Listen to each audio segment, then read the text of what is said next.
सौरभ, उठो ना, देखो तो मम्मी जी कहाँ रह गई हैं। 9 बजने वाले हैं, अभी तक नहीं आई। वैसे तो रोज 8 बजे तक आ जाती थी, पर इधर 2-3 दिन से रोज आधा घंटा देर से आती हैं, पर आज तो 1 घंटा हो गया अभी तक नहीं आई। नेहा ने अपने पति सौरभ से कहा। कहाँ गई होंगी, अभी आ जाएंगी, तुम परेशान ना हो, सौरभ ने उत्तर दिया। अरे परेशान कैसे न हो, अभी नाश्ता भी तैयार नहीं है और बाकी सारा काम भी वैसे ही पड़ा है। अभी तक काम वाली भी नहीं आई है। अब मैं काम देखूं या ऑफिस जाऊं? मेरे ऑफिस का भी टाइम हो रहा है और मेरा टिफिन नाश्ता वगैरह कुछ भी तैयार नहीं है। हद है लापरवाही की भी, नेहा खींचकर बोली। सौरभ, तुम परेशान मत हो, लाओ मैं तुम्हारी मदद करता हूँ, वरना तुम्हें ऑफिस के लिए लेट हो जाएगा। नेहा, मेरी मदद की छोड़ो, अपनी माँ की फिक्र करो, पता नहीं कहाँ रह गई हैं। मैं तो कहती हूँ आज ही उनसे बात करो कि ये सब क्या है, कहाँ जाती हैं आजकल। सौरभ, जाएंगी कहाँ, कहीं बातचीत में व्यस्त हो जाती होंगी। नेहा, क्या पता, आजकल तो किसी को भी कुछ कहा नहीं जा सकता। जवान की तो छोड़ो, बूढ़ों के भी रंग ढंग अलग हैं। सौरभ गुस्से में, मतलब क्या कहना चाहती हो तुम? नेहा, मैं कुछ नहीं कह रही, अपनी माँ से बात करो, कहाँ रहती हैं इतनी देर आजकल। कहते हुए नेहा अपने काम में लग गई। ये बात हो रही है शारदा जी के बारे में, जो पति के देहावसान के बाद गांव से शहर अपने बेटे बहू के साथ रहने आई हैं। गांव में अकेले कैसे रहोगी, ये कहकर उनका बेटा उन्हें अपने साथ शहर ले आया था। जब से शारदा जी आई थी, धीरे धीरे घर के सारे काम की जिम्मेदारी उन पर ही आ गई थी। सौरभ उनका इकलौता बेटा और नेहा उनकी बहू दोनों ही मल्टीनेशनल कंपनी में नौकरी करते थे। वंश उनका 2.5 साल का पोता प्ले स्कूल जाता था। उसे छोड़ने और लाने की जिम्मेदारी भी शारदा जी के ही कंधों पर ही आ गई थी। पहले तो घर के सभी कामों के लिए कामवाली आती थी और एक फुल टाइम मेड रखी हुई थी, जो पोते वंश की भी देखभाल करती थी। पर एक के बाद एक करके सबकी छुट्टी कर दी गई थी कि वो सही से काम नहीं करती हैं। बस एक बर्तन और साफ सफाई वाली आती है। खैर, शारदा जी अपना ही घर है, बेटा बहू पोते हैं, ये सोचकर पूरे घर की जिम्मेदारी अपने ऊपर ले रखी थी।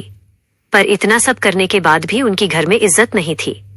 नेहा तो कभी सीधे मुंह बात ही नहीं करती थी, उसे तो सिर्फ उनके काम से ही मतलब था। अपने बेटे सौरभ के मुंह से प्यार के 2 बोल सुनने को भी तरस कर रह जाती थी।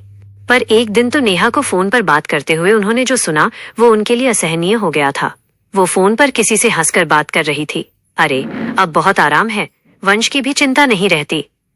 सौरभ की माँ ने बहुत अच्छे से घर संभाल रखा है, इसलिए ही तो उनको गांव से यहाँ ले आए कि उनको पैसा भेजना और यहाँ काम वालियों के पैसे देना दोनों बच रहे हैं और काम भी अच्छा हो रहा है। और वंश की देखभाल भी, वो भी बिल्कुल मुफ्त। फ्री में फुल टाइम मेड मिल गई है, वरना इन मेड के नखरे तो उफ, तंग आ गई थी मैं। तब हम लोगों ने ये रास्ता निकाला, इसके आगे तो शारदा जी सुन न सकी। असहनीय पीड़ा हुई उन्हें, क्षुब्ध हो गया था उनका मन यह सोचकर कि जिसे वो अपना घर बेटा बहू समझ रही थी, उनके लिए उनका कोई महत्व ही न था। उनकी स्थिति घर में सिर्फ एक फुल टाइम मेड की थी। बहू को क्या दोष दे, उनका खुद का बेटा भी उनका सम्मान नहीं करता था। कितने प्यार और उत्साह से वो इस घर को संभाल रही थीं, पर नेहा की बात सुनकर वे अत्यंत दुखी हो गई थीं। वे चुपचाप बिना नेहा को आभास कराए कि वो उसकी बात सुन चुकी हैं, अपने काम में लग गई थीं। शारदा जी के पति सुरेंद्र जी एक किसान थे, दूसरे की जमीन पर खेती का काम करते थे। उसी के मेहनताने से उनका घर चलता था। खुद की कोई जमीन जायदाद थी नहीं, 1-2 कमरे का छोटा सा अपना मकान ही था। सौरभ उनकी इकलौती संतान शादी के 11 सालों बाद काफी मन्नतों के बाद हुआ था। वे दोनों सौरभ की परवरिश में कोई कमी नहीं चाहते थे, अपना पेट काटकर भी उसकी सारी इच्छा पूरी करते थे।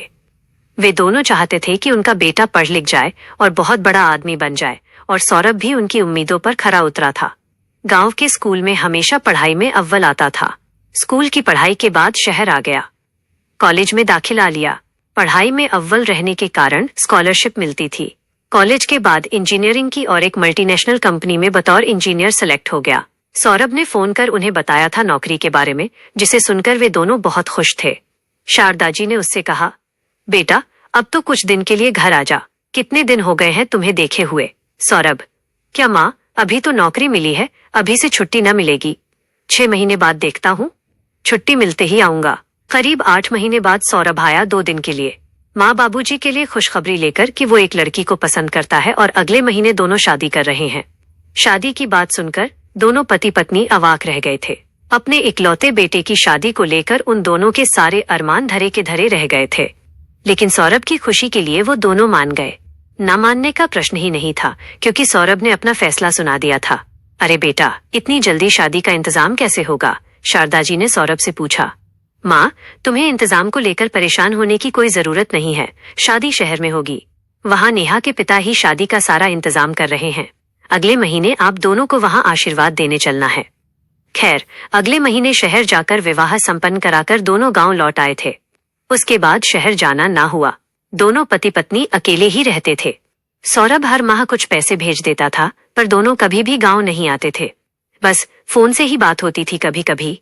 खैर, दोनों इस उम्र में भी एक दूसरे के साथ के सहारे जीवन गुजार रहे थे। पर पति की मृत्युपरांत सौरभ गांव का मकान बेचकर उन्हें अपने साथ शहर ले आया था कि अब वो शहर में उसके साथ रहेंगी।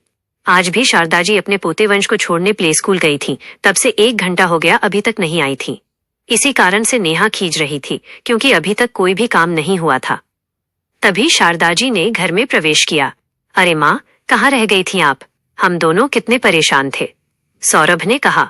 हाँ बेटा, परेशान तो हो ही गए होगे तुम लोग, क्योंकि अभी तक घर का कोई काम जो नहीं हुआ, शारदा जी ने कहा। अरे माँ, ये कैसी बातें कर रही हैं आप?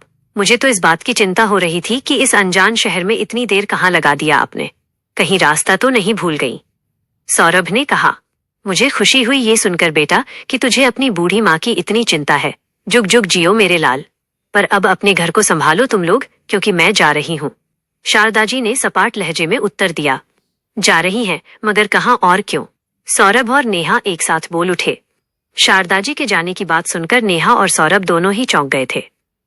नेहा के तो चेहरे का रंग ही जैसे उड़ गया था ये सोचकर कि अब घर और वंश को कौन संभालेगा और सारे काम कैसे होंगे।